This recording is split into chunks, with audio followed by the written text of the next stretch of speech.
My guest today is Phil Kessler. Phil is a tax deed and tax lien investor who has extensively researched the tax foreclosure investing laws in states like Florida, Maryland, Arizona, New Jersey, Colorado, and Texas. He's been investing in this asset class since 2013. He also creates educational content about tax deed and tax lien investing at propertyonion.com, a website that provides information about foreclosure and tax deed auctions. He's known on the site as the Tax Deed Professor for his expertise on deed investing. I previously had Phil on the podcast to talk about tax lien investing, and today I invited Phil back to share insights on tax deed investing. There are similarities, but there are also key differences. Phil, thanks so much for joining us today to share key insights about tax deed investing. Yeah, my pleasure, Andrew. Thanks for having me. I'd love to start out just by learning a little bit about, how did you even get into tax deed investing? So, so over the years, I was primarily, in fact, only a tax lien investor for years and years and years, 7-8 years. And I found myself in a bit of a predicament, right? So, and this is one of those good problems to have, I guess you could say, but I invested on a weekly basis, right? Was just how I would save my money is by putting them into tax liens. And a good way to think of tax liens is they're similar to like a bond. You're putting money in for a period of time, you're earning an interest rate. And what happens over time is that checks come back. And so I had a set amount of money that I would invest every week. And when you get a few years into doing that, right, you have a fair amount of money coming back, and you're also investing more money, right? And so every week, as 5-6 years into this, the problem I was running into was finding enough tax liens to invest this sum of money. And so it started taking up too much of my time. I had never really looked at tax liens as a way of acquiring property, even though that's some people, that's the primary reason they do it. I just wanted interest returns. And so over the last 2 years, I've sort of made a pivot into going after property. As simple as that is, it's just I wanted to go after the property. You can get more money invested at one time. Your hold time's shorter, and you're getting lump sum cash in the end. And if you do it the right way, through say like a self-directed Roth or something like that, you can avoid capital gains. Got it. Okay, that's helpful background. So high level, what exactly is tax deed investing, and what are the key differences compared to tax lien investing? So think of it this way. So the states are broken up into like two different camps. You have tax lien states, and then you have tax deed states. And it's like split right down the middle. I think there's 26 tax lien states and 24 tax deed states.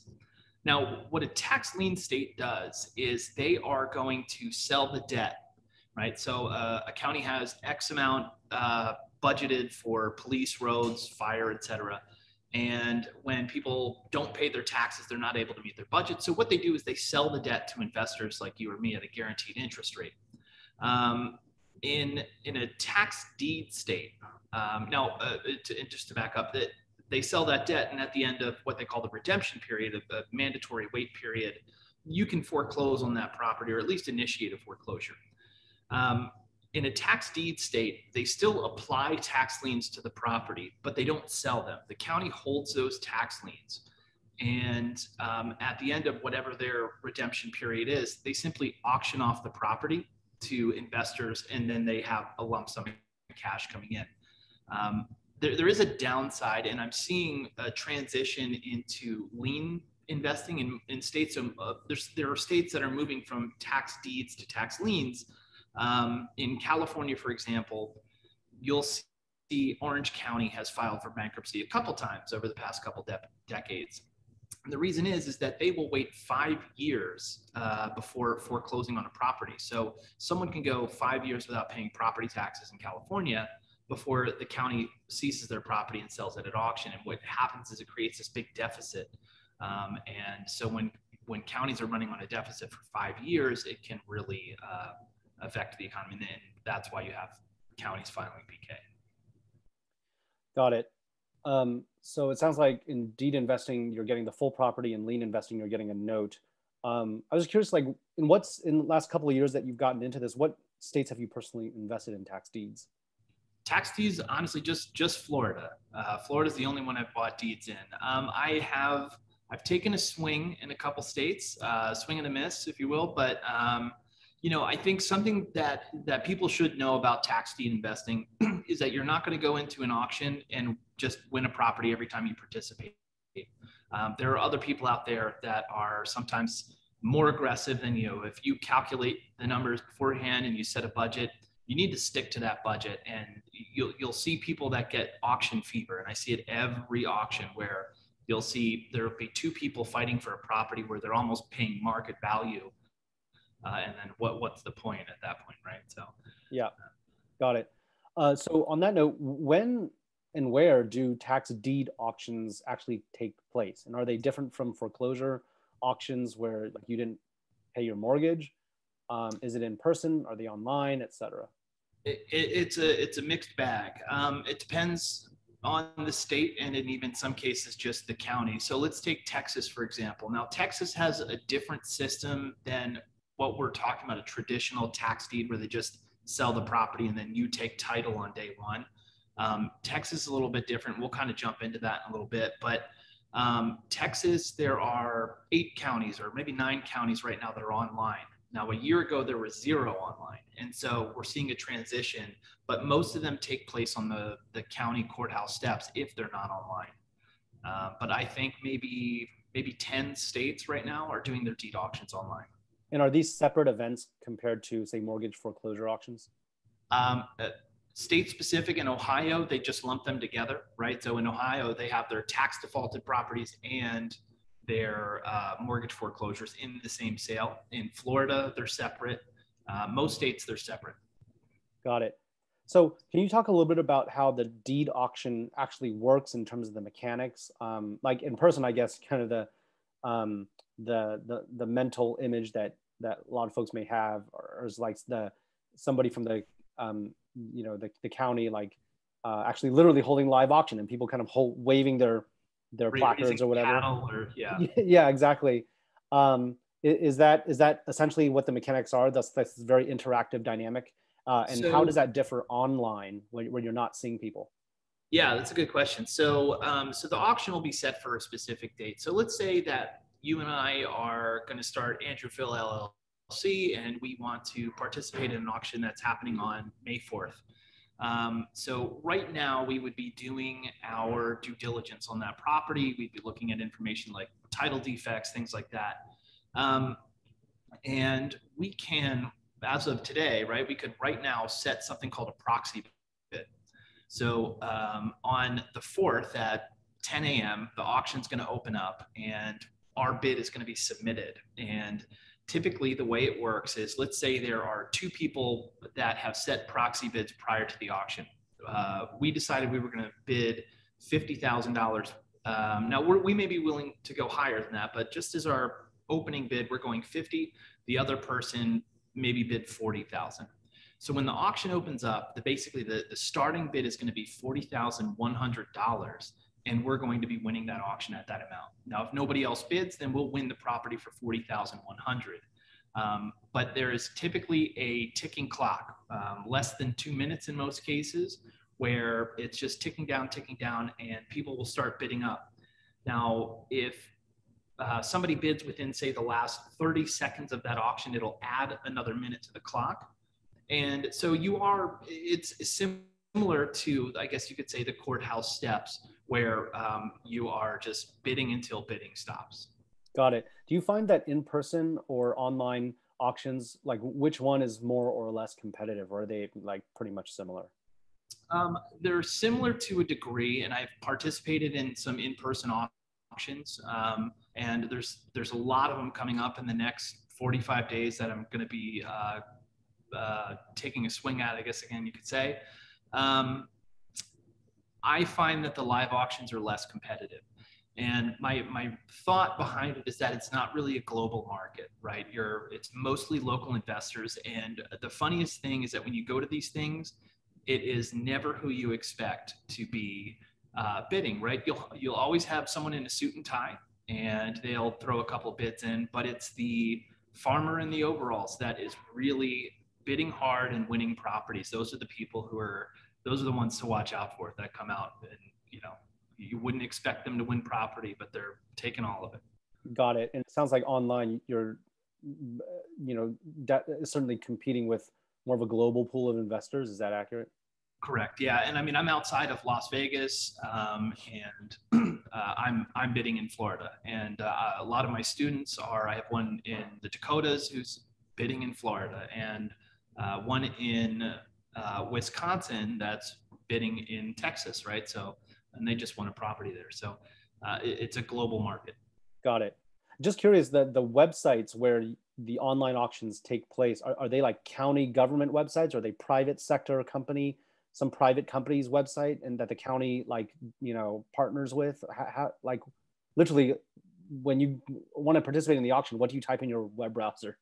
So most are done through third parties. The biggest one that I and this is my favorite, is a company called realauction.com. Real Auction does the tax lien and tax deed sales for a couple of their big accounts are Florida. They just got Maryland. They do the Texas deed auctions, Colorado, Arizona. They do a lot. New Jersey, which has 500 plus municipalities that have tax lien sales, they use Real Auction. And there's a handful of others, probably 8 or 9 sites, and then counties that will do them individually. Got it. That makes sense. Is there, like, how would an investor locate the 8 or 9 sites? It's you can Google it all day. There's really, for whatever reason, people keep a tight lid on this stuff. And I can't for the life of me. I mean, you can Google it all day and it's really difficult to find. I can tell you the big ones are Real Auction. And this is for your students and for people watching this. Real Auction. There's one called Grant Street. They do 5 counties in California and then 3 counties in Florida. Civic Source.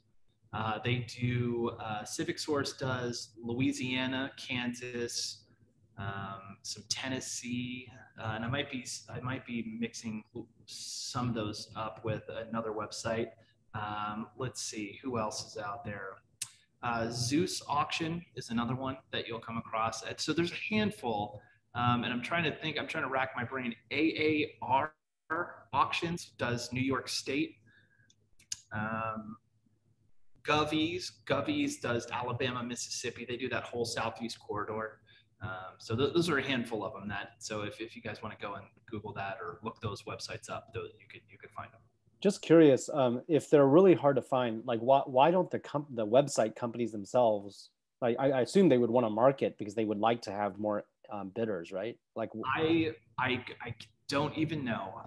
That's a great question. I think it's one of those.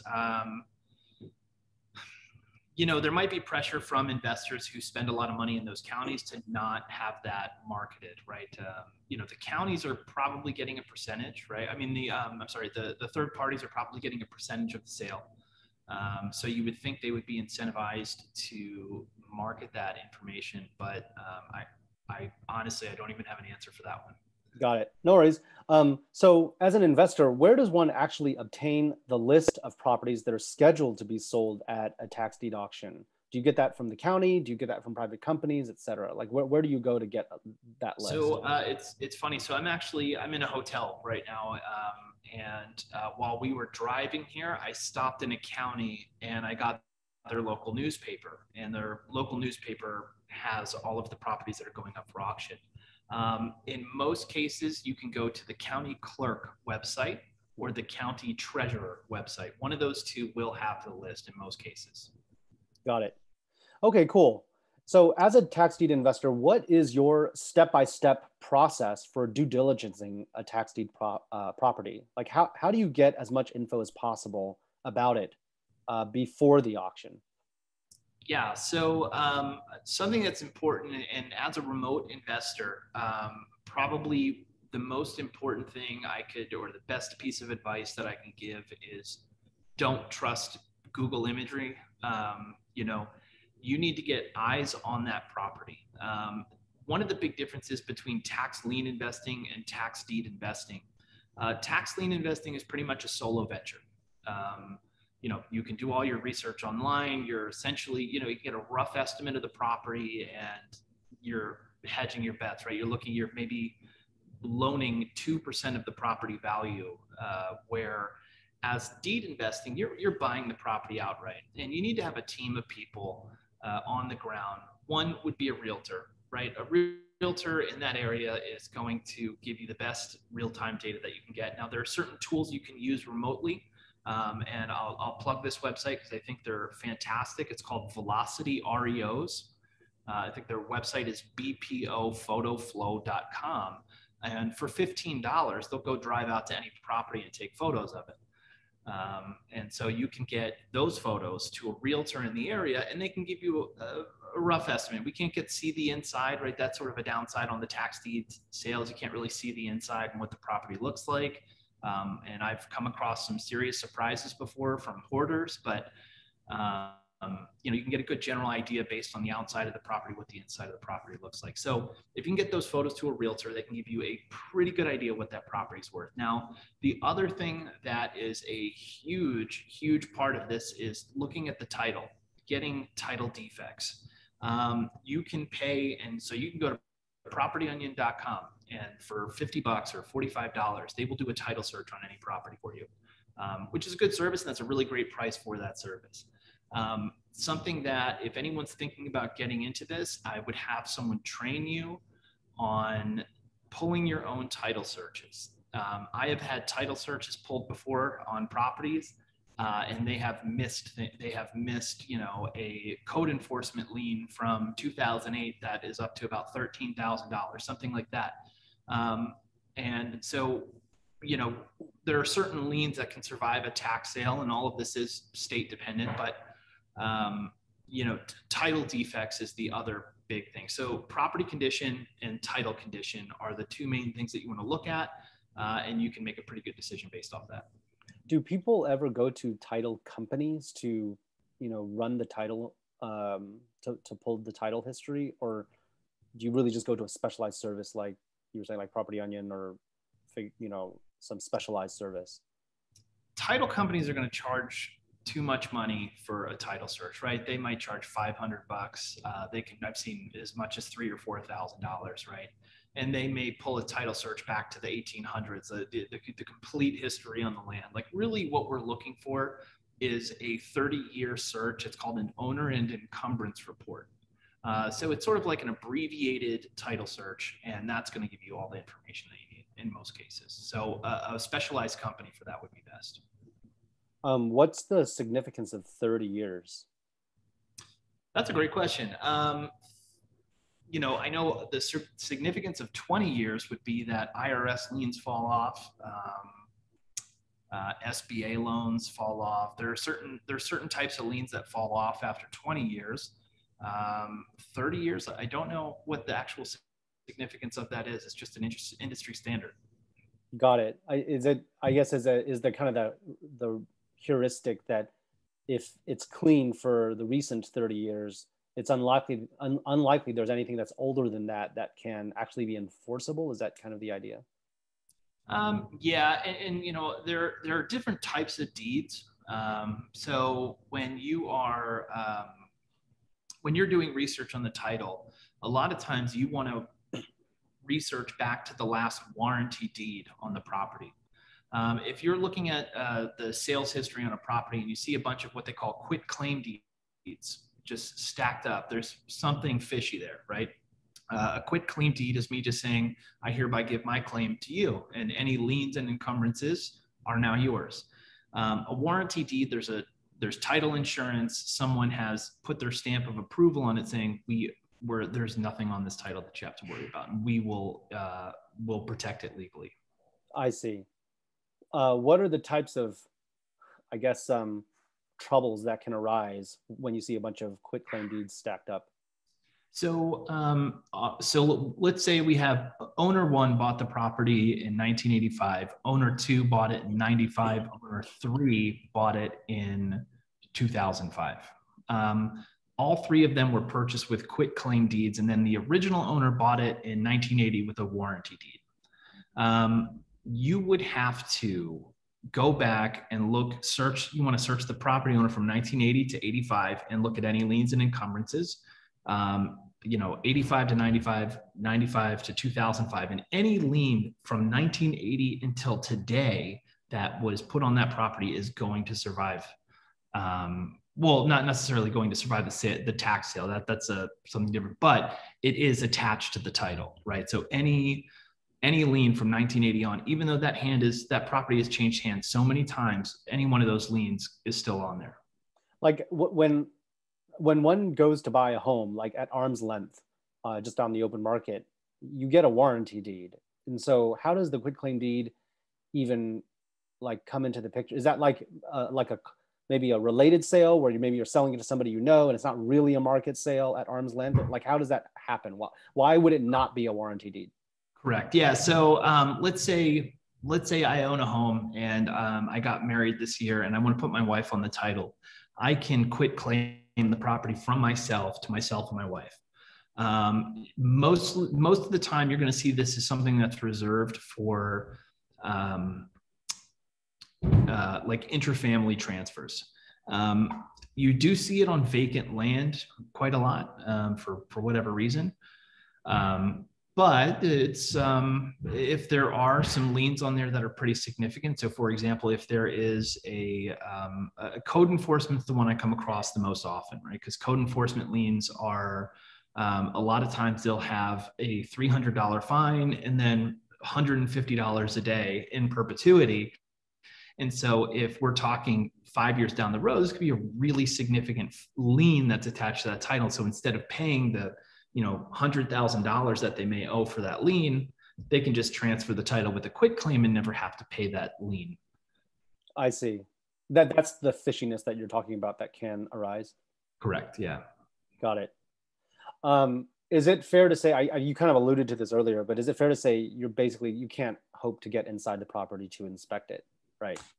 Yeah. It probably not, very difficult to get inside the property.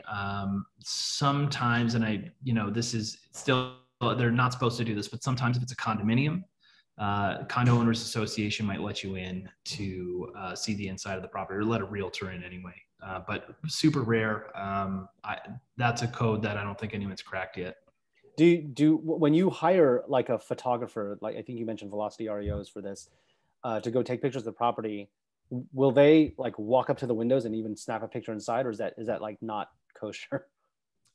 So no, they won't. They'll do the outside of the property. I'm sorry, and there's the hotel room next to me. Oh, no worries. No, they won't go up, right? I mean, it's technically trespassing, so they'll stay on the periphery of the property, and if they can go around back and still stay off the property, or maybe on like a public road and get to the back of the property, they will. Okay. So you mentioned Velocity REOs. You also mentioned Property Union. What other online tools are most helpful in the due diligence process that you have found? So county records, right? Public county records are the best resource that you have. This would be like an assessor website or property appraiser, the county clerk or recorder website, even tax collector websites. Even though we're at a tax sale, sometimes tax collector websites will have some interesting insights on the property, for example, like the sales history or something like that. So those would be the best, I think. And what are you looking for, like on a clerk recorder's website or an assessor's website, besides potential sales history? Not all counties may have that. Like, what other types of insights are useful from these county government websites? So on the clerk or recorder site, that's where you're going to find all the title information. So when you search individuals on county clerk or county recorder websites, it'll pull up every time a title's been transferred, what kind of sale it was. If there's been a lien applied to an individual or property, it'll be on that website. Even if it's a federal lien, it'll be on there. You're looking for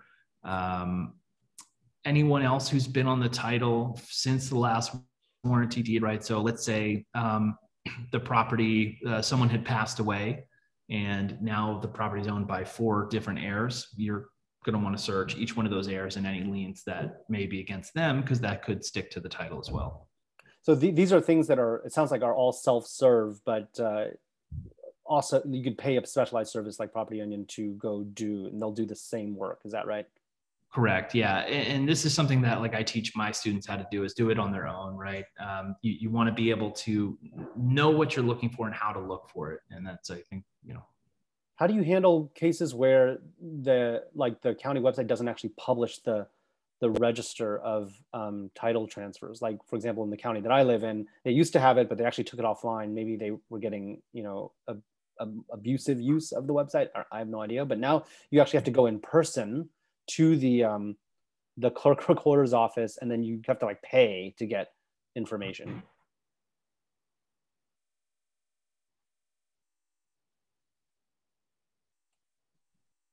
Hey, Leela, cool it. Hello? Sorry, the internet froze for a second. Oh no worries. Let me just re-ask the question. Okay. So what do you do when the county website, clerk recorder's office, doesn't have title history? So for example, like, not all counties will actually publish the register of title transfers. For example, the county that I live in, you actually have to go to the clerk recorder's office physically, and you can look up stuff on their computers, or you can pay to have copies made. So yeah, in California, it is difficult to find that information. And again, I apologize. It's just everything happening at once right now. No worries. No worries. My dog does not like people knocking on doors. So California, it is difficult. California is a place I would recommend a title search. You can find, there is information you can find on there. You can see when a deed was transferred. Getting an image of that deed is not something that's easy to do in California, right? So for example, I was looking in San Bernardino County. They have an auction going on right now. San Bernardino and San Diego counties have auctions going on right now, and those are on grandstreet.com. I'm going through their county clerk page and just getting that information, like an actual picture of the deed. Do I know if this is a warranty deed or a quitclaim? Really difficult in those counties. So in those cases, pay for a title search, find a company that'll do it at $50 to $100 and get them to pull all that information. Makes sense. Okay. Any other key tips for doing property due diligence, before an auction? No, again, you can prepare. At the end of the day, you're going to have a realtor to give you comps that are realistic based on the condition of that property. There's certain things that you want to calculate after that. There's certain fees associated with tax deed sales that, and this is totally state dependent, right? Again, it's one of those things that state to state, but I'll give you an example. In Florida, there is a fee that's 70 cents per $100 spent on the property. So they're called documentary stamps. And so basically 0.7% of whatever you pay, it's going to be an additional fee. You're going to pay a clerk recorder fee, which might be $50 to $70. And so there are certain fees that you might want to prepare for, but as far as the due diligence, that it's mainly going to be title and condition. Those are going to be the two big ones. By the way, how does the realtor compensate it? Like at an auction, do you need to buy through a realtor, or I assume no? So how do you just pay them a flat fee? No, and this is going so you'll use them on the sale later. Correct. Yeah, that's the trade-off, right? So help me now and give me a comp on this, and the property's yours should I win. And if you use a realtor once, right? So in order to get them on your side, I'll pay $100, right? I'll give them $100 to do, to pull comparative market analysis, maybe take photos themselves. And the deal is, if I get the property and give it to them, they can pay me back out of closing. And so that's a deal that most realtors would be amenable to. But obviously their paychecks on the back end when you're selling the property. Got it. Okay, so I wanted to dive into this kind of a little bit more advanced topic that you and I were chatting about just before. Are there ways to acquire tax delinquent properties before the auction so that you're not going up against hundreds of bidders? Yeah, that's a really good question. So this actually kind of comes back to that quit claim deed. This is where you would use a quit claim deed. So you can approach, right? We have a list of tax delinquent properties that are going up for auction, usually up to 60 days prior to the sale. I've seen it longer, but at minimum, you're talking 30 days. And so you can approach the property owner and say something like, hey, listen, I'm sorry you're going through a difficult time. I can see things are, that your property is being auctioned off. Something that I want to do, I'm willing to cut you a check today for $30,000 cash. And I just need you to quit claim, just sign the property over to me. I'll pay all the tax debt and I'll deal with everything from there. Here, you take the cash and run. Something that property owners don't know, and they should, is that they're entitled to what they call surplus funds after the sale. So if their property is sold at auction, the county takes the tax debt, and that's theirs. So let's say they owe $5,000 in taxes, property sells for $50,000. That $45,000 difference is called surplus funds or excess proceeds, and that money is either applied to any other outstanding liens that may be on the property, or the property owner is entitled to it. And so a lot of people don't know that, but you can make a cash offer on a property and say, sign this piece of paper, just quick claim it to me and I'll give you 30 cash. And that's something, and I've tried it a couple of times unsuccessfully, but I do know that it's something that happens quite often. Got it. Who is the type of seller in that scenario who would take that deal versus just either pay the, I could maybe not pay the tax, but go the auction route and take the surplus funds? Is it people who don't know that they can get surplus funds, or is it people who just don't want to go through all the rigmarole of that, and so they'd rather just take the money now and simplify their life? Like, who's the kind of the ideal seller? I would say both. I would say ideal would be somebody who doesn't know that they're entitled to surplus funds, which most people don't. But even if they are entitled to surplus funds, there is a process to go through that to get it. You have to fill out some paperwork, and then you're relying on the county to make sure that they're going to disperse the funds properly. There have been cases in the past where people have fraudulently applied for surplus funds. So that could, and that's a whole nother lane of investing where people, it's not really investing, but people will, if you can get power of attorney and you can reach out to individuals who lost their property and say, hey, you're entitled to this $45,000. I'll get that money for you, sign this document, and I'll sign a contract with you and you pay me 12%. And so that's a whole nother thing. Right. So, but I'd say as a whole, it's mostly people who just don't know that they're entitled to that.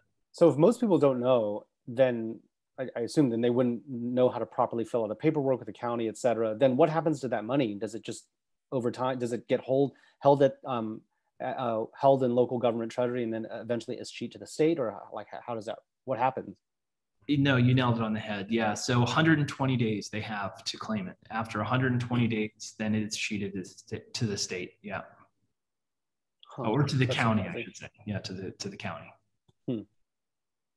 That's a little bit counterintuitive, but wow. I mean, well, and I have a whole conspiracy theory about this.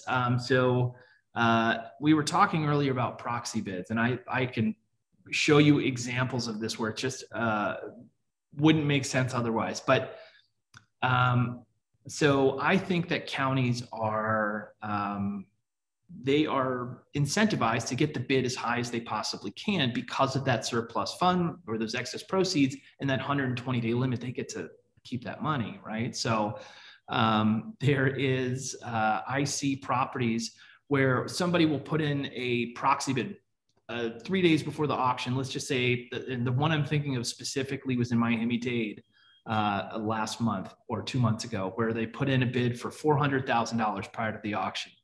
Now, all of the bidding stopped at about $360,000, except for this one account that pushed the bid all the way up to $399.9 and then stopped bidding. So it basically maxed out this guy's proxy bid. And of course, he won the property.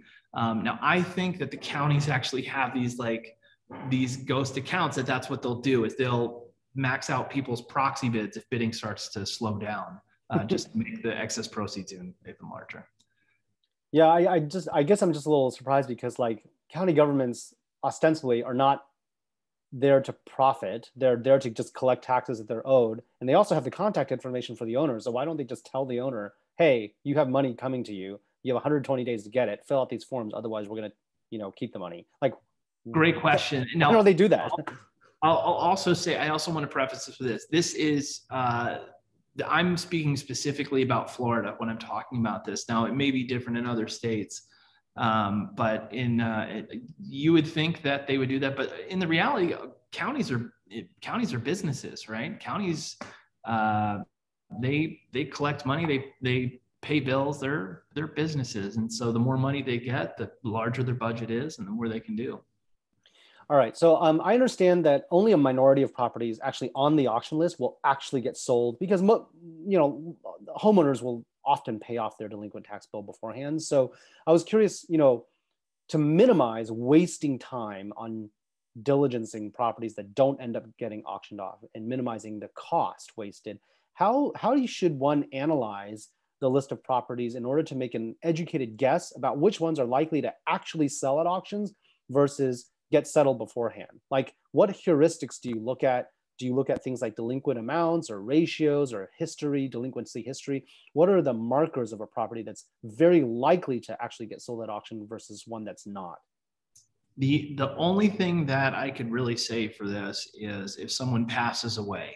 If someone passes away, that's a marker that it will probably end up going through to auction. A lot of times estates get mishandled, right? So if someone's left a property and they don't know how to handle the estate, you'll see that where they're not going to have the funds to pay the taxes because they mishandled it, whatever it may be. That's one. Now, the other thing I'll say, this is one of the very few things where I can think of where procrastination is an asset. Tax deed investing, because so here's the thing. So let's say a property comes out with a list of 50 properties. I might narrow those properties down based on budget, right? I want to be above a certain number, below a certain number. I want to be in this sweet spot here. And so I'll create a watch list of those properties, maybe 2-3 weeks out. But legitimately, I'm not doing any other research. Maybe I'll look at like actual market values and things like that, but I'm not really doing any title research or sending anything to a realtor till about, I order my photos about 3 days before. I do the title work maybe 5 days before, 4 days before. And I'm sending them to the realtor 2 days before. And then so the day before the auction, I have everything ready to go. That's usually the time frame that I'm doing this. So procrastination is going to save you time and money in that regard. So it sounds like you're kind of where you start to spring into action is about T-minus 5 days. And in those 5 days, is it in your experience, is like, do the majority of properties actually go to auction, or do still even then within the last 5 days, a lot of them end up settling? A lot of them end up settling. I'd say it's probably 2/3 probably end up settling. Wow. So even by procrastinating, you still would only see maybe a third, ballpark, of course, but in your experience, a third of the properties that you actually spent time and resource on to diligence actually go sell at auction. Yeah. And I mean, once you get to like, again, 2 days before the auction, it'll maybe half, maybe even less than half will redeem or pay their taxes. But a lot of those are from those quit claim deeds where people are buying those properties and they're paying the taxes. You'll see that a lot. Oh, you mean like people who who approached the owner ahead of time and bought the property ahead of time? Right. They're trying, they're doing this. The owner agrees 2 weeks before the auction, and they have like a very small window to get all that stuff done. And so that's why you're seeing that happen so close to auction in a lot of cases too, is someone buying the property and paying the tax bill themselves. Got it. You also mentioned that when somebody passes away, that property tends to go to auction. But how would you know that? Because the list of properties won't say, or will it, that this person has passed away? It will. It'll be in the estate of, or the so-and-so estate. And so you'll, that's who will be on the title. And sometimes the death could be 5, 6, 7 years ago. Sometimes it could be as recent as 2 years ago or something like that. So do you then spring into action on sort of estate sales sooner because those are very likely to go to auction, or do you still follow the same process? I still follow the same process. I'll treat every property as if it's the same. And again, when I get into that 5-day window, that's really when I'm hunkering down and focusing. Do you pay special attention to the estate sales? No, not really. Okay. There's a downside to those too. And I'll tell you, so quiet title action, right? So quiet title action is a process where you are turning what the county gives you, which is a tax deed, into a warranty deed, right? Something that is a marketable title, right? You could resell as a warranty deed anyway. When there's someone who passed away and there's heirs involved, let's say it was someone's great grandparent, and now there's 47 heirs involved. Well, part of the quiet title action lawsuit is they have to contact every single one of those heirs with the certified letter and a summons, and give them 20 days to respond. And if people don't want to be found, if they live off the grid and the Arizona desert, that's going to be a really tough one to get. And so that quiet title action process can take up to a year. It can cost $9,000, whereas in most cases it should cost less than $3,000 and maybe take 120 days at most. I see. I want to loop back to quiet title here in a moment, because I think that's really interesting, and it sounds complicated. I would love to get a little bit more insight on that. But just to close out kind of the auction topic, what are some tips for determining your maximum bid price? Like when it comes to determining the max bid price, like what's a good rule of thumb for estimating, for example, expected rehab costs so that you can factor that in? How do you personally tend to estimate this? So funny enough, I've never done a rehab. I will sell to individuals who want to do rehabs, and they can rehab the property and get it up to full market value. One of the things that if anyone's getting into deed investing, you don't want to be greedy. We have a hypothetical property. Let's say we paid $50,000 for it. Now maybe it's ARV, its actual fair market value is $100,000. But in the condition it's in, maybe it's worth 78. That's something that you might want to sell for 68. Let someone take on, they're getting it at a discount, they're getting it at a wholesale price. They can put 20,000 and work into it and then sell it for 100. Let them take on that 6 to 12 month process of rehabbing it. If you can get in and out in less than 90 days, take your profit and move on to the next investment. You can turn it over faster. And I'd rather be the person who's turning my money over faster at a lower return than waiting 12 months for a larger return. Got it. Okay, cool. I wanted to talk a little bit about redemption periods. What are they? What states have them? Especially if you could call out the ones that have redemption periods, the large tax deed markets that have redemption periods. Sure. There are a handful of states, and it's a very small number. In fact, it's only 4 that I can think of that are what they call redemptive deed states. Now, earlier I had mentioned that we have tax lien states and tax deed states. There are a couple of them that are what they call hybrids, where they do liens and deeds. That would be Florida, New York.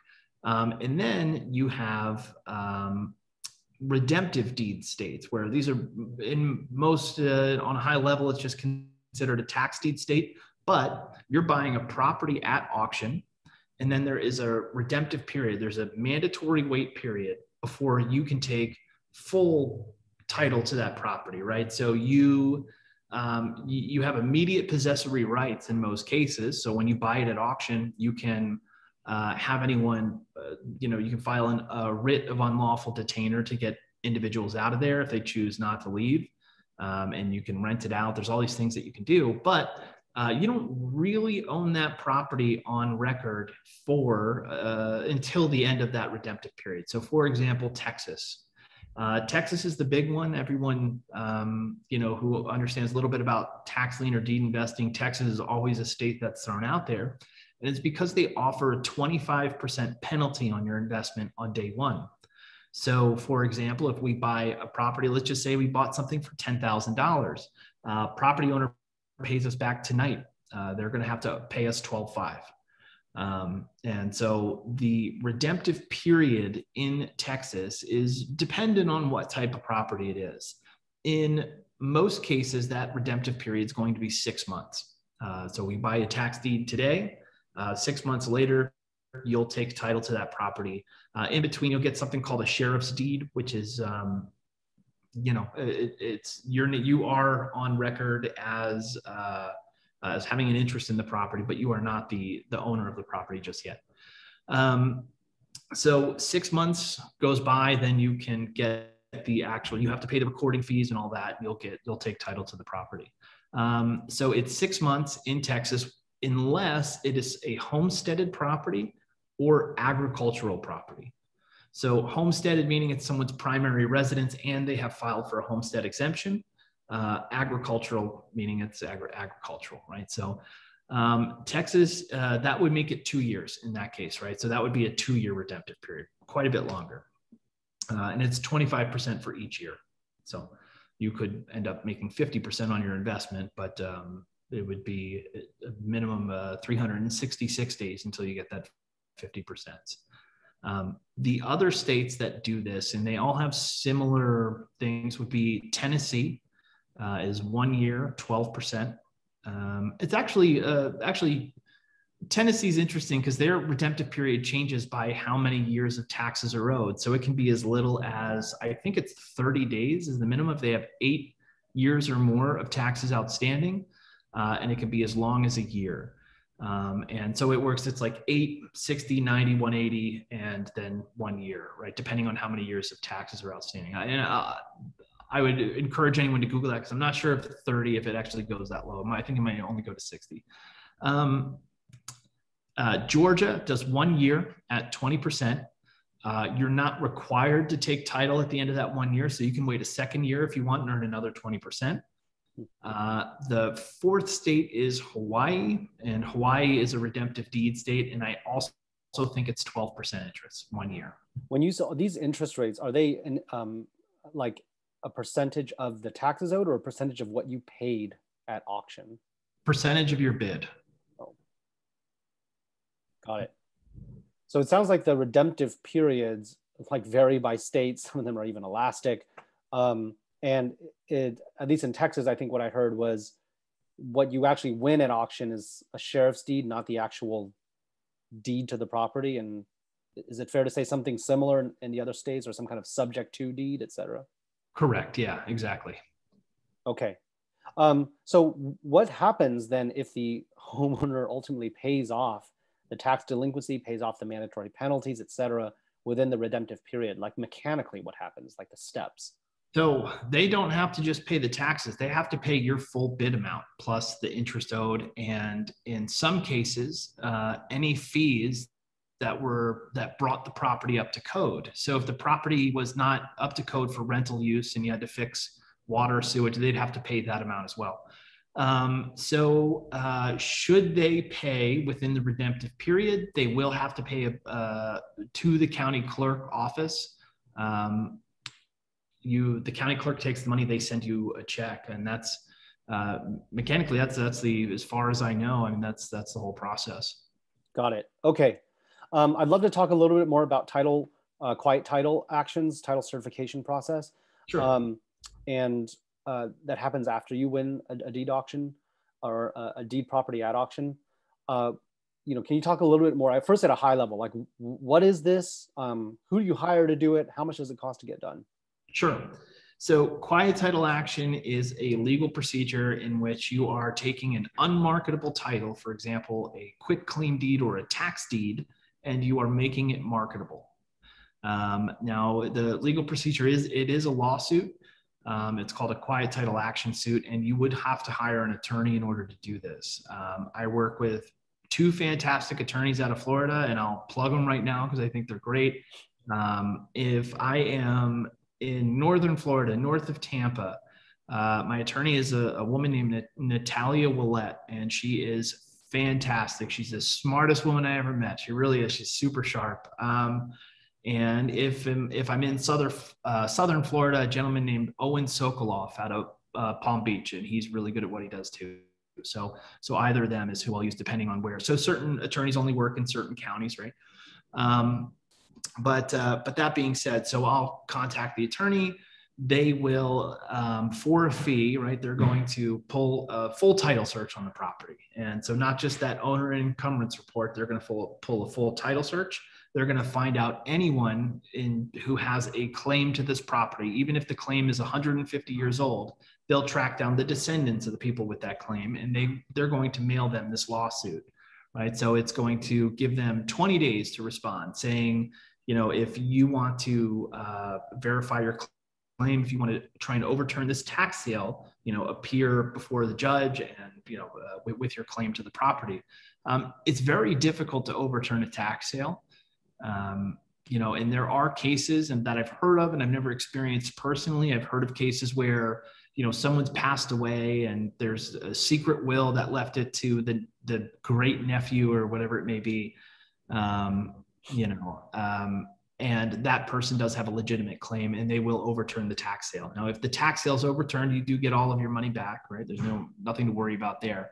But once the quiet title action suit is gone through, so say they've contacted everybody on the title who has a claim, nobody has responded or nobody's going to show, and they've signed over their rights essentially, then your attorney will appear before a judge and the judge will sign off. And so from that point forward, none of those claims can come back forward. Got it. So how much does it cost to hire an attorney to, complete this lawsuit action? You would want to set aside a minimum of $2,500. And so one of the cases we had kind of talked about earlier is with, potential heirs to properties, multiple heirs. That's something that can cost thousands of tens of thousands, even depending on how long it is, but in most cases, you're going to stay under $3,000 or $4,000. And I think you alluded earlier that you should budget something like 90 days for this, but in these estate sale cases, it might be a year or more, perhaps. Is that accurate? Yes. Yeah. So, you want to, I'd say 120 days is pretty common. I've seen 90 days is also common, but, depending on the property and what that title looks like, if someone has passed away, I wouldn't even know what to guess. So you just kind of roll the dice with those sometimes. Okay. You mentioned that even though tax sales are difficult to overcome or to overturn, if it does happen, you get your money back, the county pays you back. But I was just curious, what happens if, you pay the money to the county, like in your example of $50,000 home for a $5,000 delinquent tax bill, the owner knows enough to go get the surplus funds. So they've taken it, if they've left, they fled. And then sometime later, the tax sale is overturned. Somebody's going to be holding the bag, going to be paying that. Is it the county or who pays that? So the county does wait. I think they wait 120 days to, that's actually a great question. I don't know. This is something I would actually defer to an attorney on. I don't know if they had taken the excess proceeds, right? I know there's that 120-day window, but let's say 120 days goes by and then 8 months later, someone comes forward. That's a great question. That's a really good one. I'm going to find out the answer in emailing. Ask your attorney, I guess, then. Natalia. Yeah, I'm going to text her as soon as we're done. Okay. When should an investor begin the quiet title process? Because I assume that in like a redemption state, you should probably wait until the redemption period before paying, the cost of doing this. Is that, correct? You would have to in a redemptive deed state. Whereas in just a traditional deed state, I would start immediately. And I tell this to everyone: you should always quiet title. There's no reason not to. If you have a quit claim, if you have a buyer for a quit claim deed and it's going to be quick, typically you're going to make less money. But if you can do it 10 days after the sale, then sure, I get it. It makes sense. But quieting title is not just about getting a marketable title. It is about preventing anyone from coming forward and putting a claim on that property. And I'll tell you, one person or one entity that's notorious for trying to fight these tax sales is Wells Fargo Bank. So if Wells Fargo has a mortgage against the property, they've been notified of the sale, they have the ability to pay those taxes to keep their position as a lien holder on the bank. Should they not, then they're giving up their right to the property, right? They're giving up their claim to the title. And then so what you'll see with Wells Fargo do is not respond, not pay the taxes. And then after the sale say, no, we didn't get notice and we want to fight this tax sale. We want it overturned. So if they pay the tax bill, but they're still not the property owner, just to retain their first position lien, are they just going to keep paying the delinquent bill over and over again? Like, they want to get out from under that too, I imagine. Probably. I would imagine that if someone's not paying their property taxes, eventually they'll stop paying their mortgage and Wells Fargo will get paid regardless, right? So they're whatever they're paying in those taxes, they're adding on to the end of that loan with interest, right? So they're going to get paid back one way or the other. I see. So they'll just end up foreclosing. It'll become an REO property, then they'll auction it off themselves. Correct. Yeah. Got it. Okay. So in the case of estate sales that, we were talking about earlier, there might be sort of many heirs that are sort of spread out, people living off the grid, I think you alluded to. If when you're doing the quiet title action, if you just can't get a hold of people, then are you just rolling the dice and taking a risk that maybe in some future time somebody will come out of the woodwork and challenge the sale? So Natalia used the term ad litem for and I don't remember exactly what it means. My Latin's not that great, but essentially if she can prove to the judge that she's taken every reasonable step to contact this individual, they can essentially have a stand-in for that individual to sign off. So you have to exhaust every possible resource that you can, from tracking down what state they're in, having people knock doors, emails, phone numbers, everything, right? If they if you can use the attorneys have access to things like LexisNexis and Accurate, so they can track people down with certain skip tracing tools that general public doesn't have, and that would be they'll exhaust every measure before they can go the ad litem route. Sorry, just for folks who don't know, can you define what is a skip tracing tool?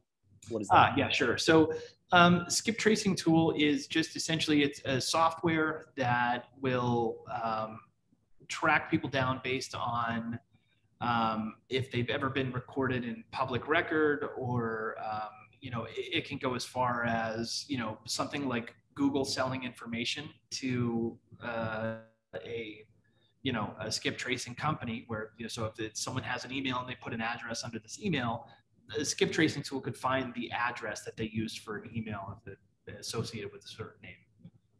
Got it. So it's just meant to locate individuals who might potentially have an interest in the property. Correct. Or locate individuals for whatever reason. I know, like a debt collection agency would be one industry that would do skip tracing, right? To try and track people down, or something like that. Okay.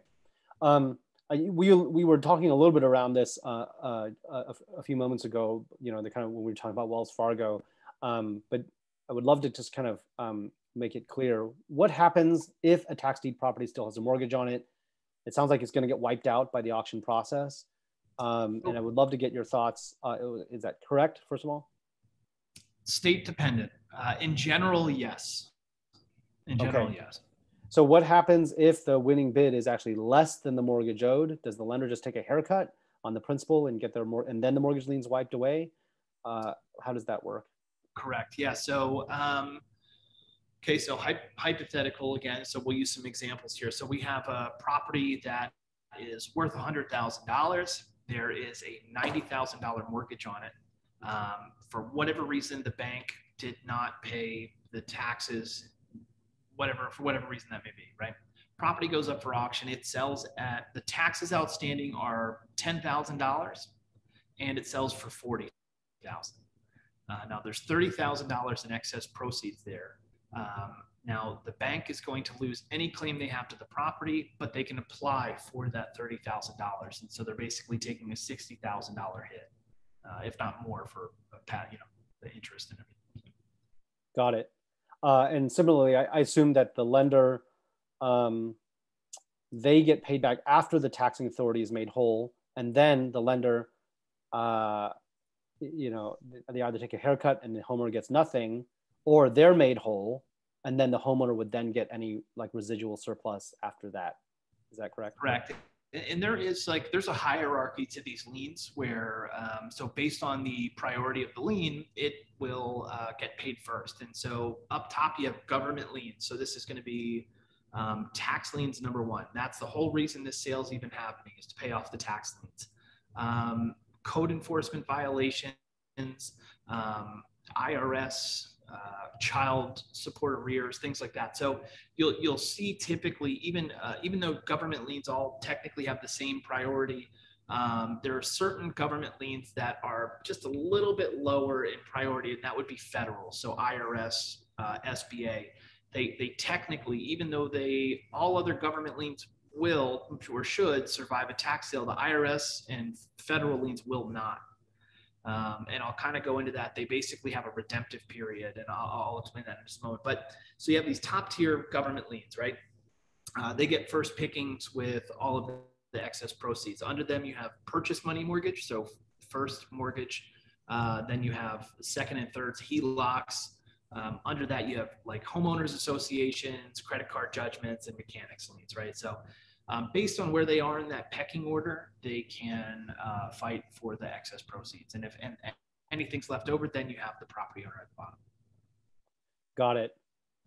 You mentioned that most, I think I heard you say that most government liens will get wiped out, but some will not. What are the ones that will not, and that then you inherit as the, you know, for your troubles of winning the auction, you now inherit these liens? Sure. So in fact, it's the other way around. Most actually survive the sale. Most government liens survive. It's the IRS and the federal loans that do not.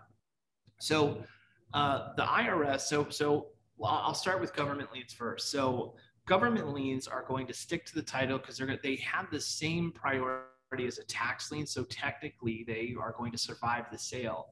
A tax deed is a unique type of deed because it's considered a brand new title to a property.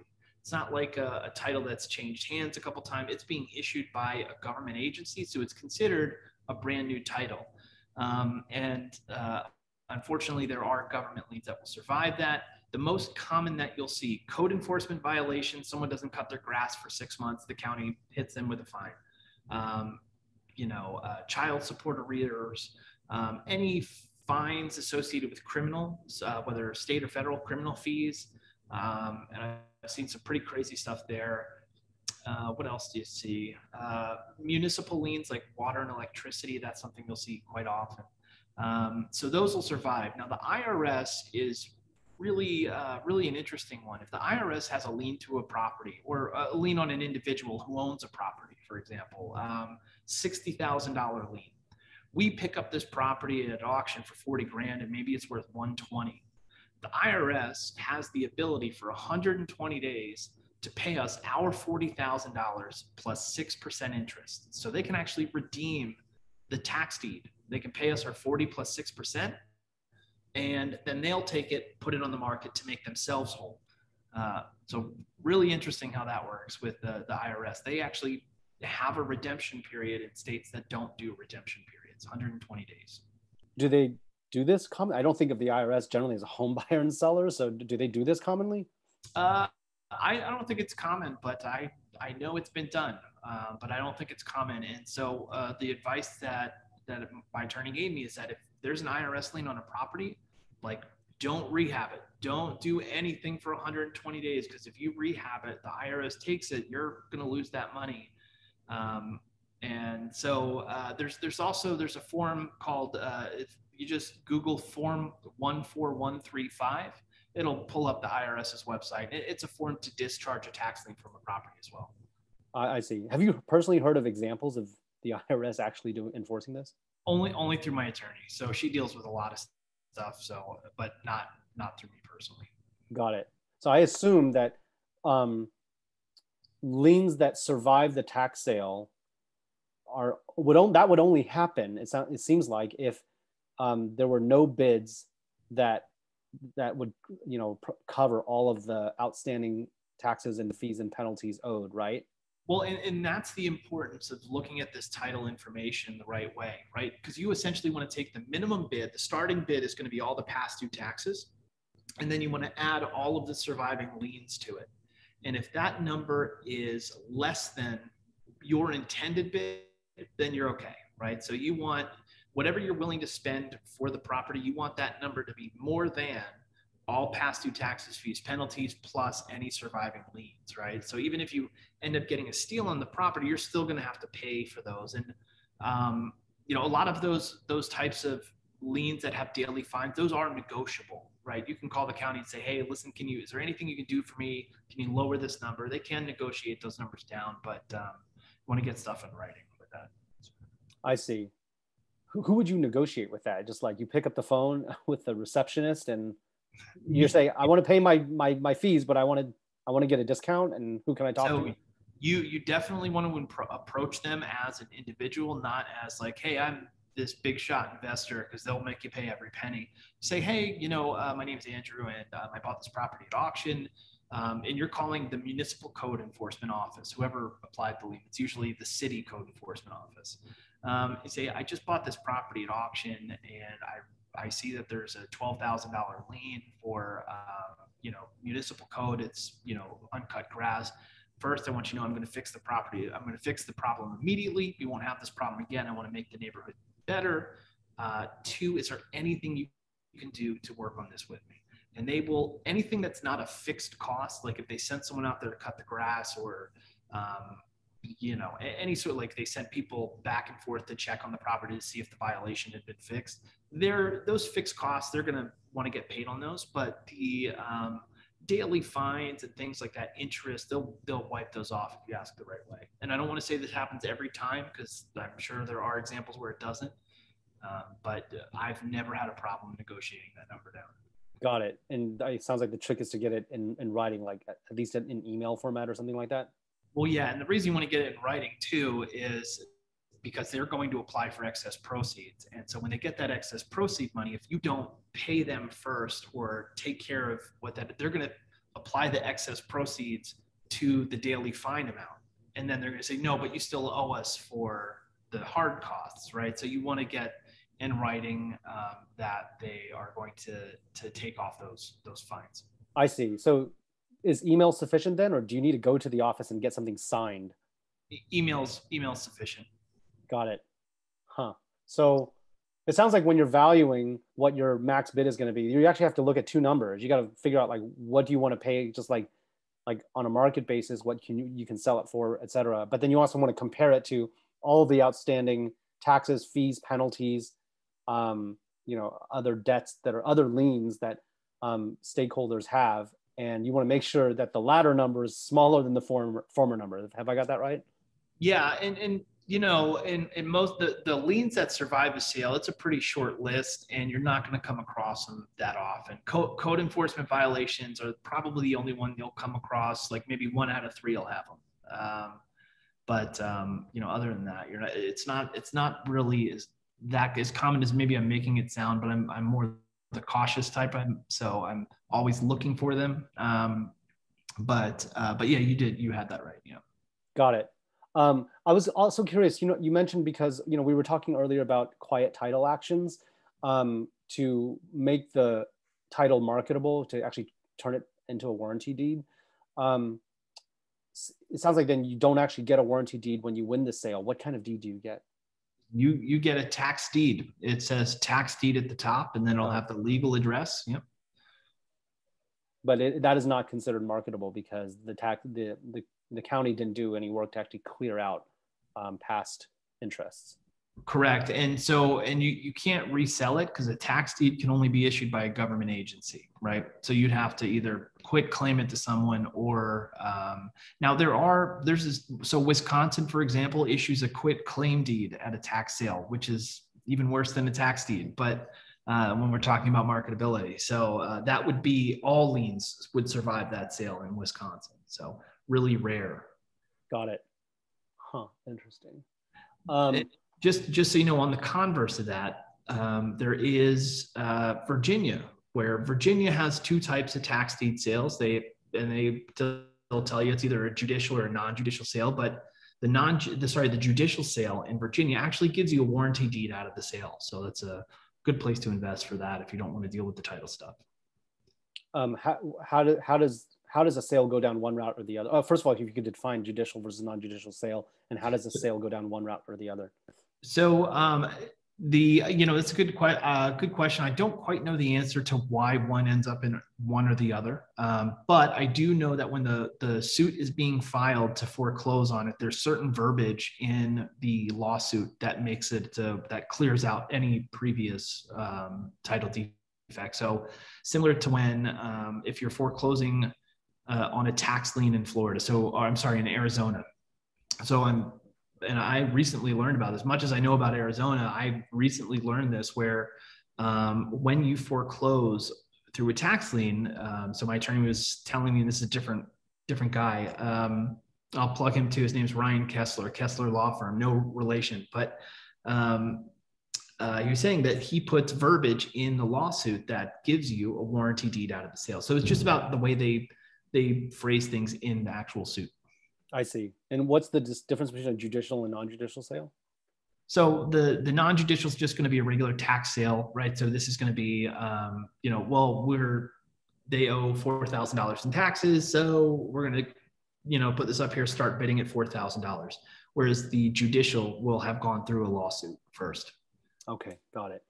And then you mentioned that not all whether the mortgage survives the tax sale state by state. What are states that don't, where the mortgage lien will survive the tax sale? So pretty much, as far as I know, pretty much just Wisconsin. Wisconsin's the one where a mortgage would survive. Everywhere else, when you're, and I can't say that as a whole because I haven't read every state's tax code, but just the states that I have read and the states that I do know, they're issuing you a tax deed, and so they're clearing any private claims, which would be banks, mechanics, liens, HOAs, things like that. Got it. Okay. Well, those are pretty much all the questions I had. Thank you so much for taking the time to share your thoughts. It was very, very extensive. I think this will be super informative for listeners. And where can listeners find out more about you and what you're up to? Yeah. So propertyonion.com, always, I write articles with them and I do one-on-one trainings with them. So you can always find me there. I'm starting a company called the Deed Feed. And essentially we're going to do just a continuous feed on different tax deed information, right? Things that are coming up in the tax deed world. If anyone's interested, that'll be at thedeedfeed.com. Working on that right now. So. Got it. When is that live? Folks can check it out. It's recently conceptualized, bought the domain, working on it. So hoping in the next 90 days that we have it up and running. And there's a lot of good stuff we're going to have on there. We're going to be pulling title searches on properties going up for auction and listing them on the site and things like that. Got it. All right. Well, we'll be sure to link to all those things in the show notes. Phil, as always, this was super insightful. I learned a lot, and that's after I did a bunch of research to even prep for this. So I really, thank you for taking the time to share your thoughts with us. No, always my pleasure, Andrew. Happy to do it. All right. Take care. Have a good day. Thanks. Cheers.